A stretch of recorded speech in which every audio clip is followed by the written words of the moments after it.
මේ තියෙන්නේ ෂැක්ගෝල්ඩින්ස් අපි කරපු ලස්සන නිර්මාණයක්.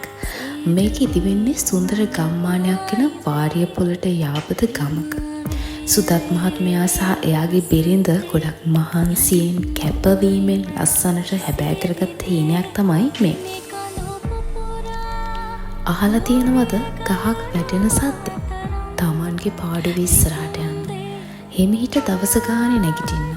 ඔයා මොන දෙයක් කරන කෙනෙක් වුණත් තමන්ගේ පාඩුවේ දියුණු වෙන්න. උපරිමයෙන් ජීවත් වෙන්න ඕනේ නම් ජීවිතේ සම්පූර්ණයෙන් විඳින්න ඕනේ නම් එක්සෑම් එකෙන් ඔයාට ඕනි රිසල්ට් එක ගන්න නම් ඔයාගේ ක්ෂේත්‍රයේ ඉහළම තැනට යන්න නම් කම්මැලිකම අභිබවා යන්නේ කොහොමද කියලා අපි හොයා ගන්න ඕනේ.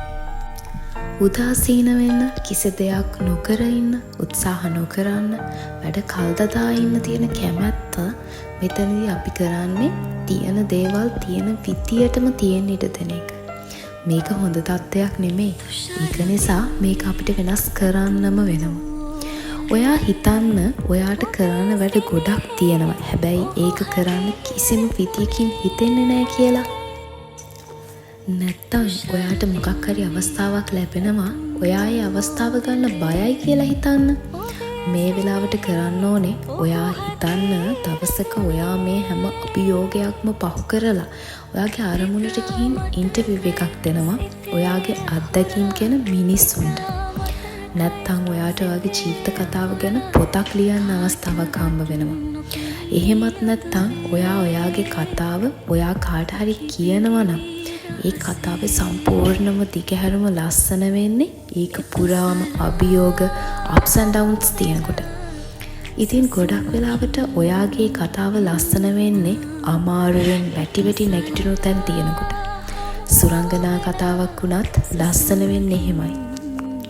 ඔයාට පුළුවන් කවුරුත්ම නොහිතන කාටවත් හිතා ගන්නවත් බැරි විදිය දෙයක් කරන්න ඔයාගේ ජීවිත කතාවේ.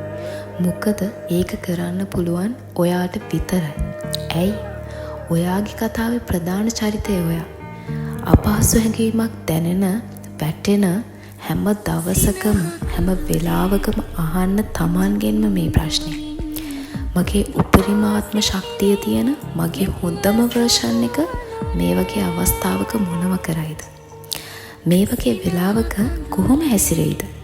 එහෙම ඔයාගෙන්ම අහලා ඊට පස්සේ ඔයාට එන උත්තරය අනුව වැඩ කරන්න. තමන්ගේම ධාරිතාවයට තමන්ගේම හැකියාවට බයයි වගේ හැසිරෙන්න එපා.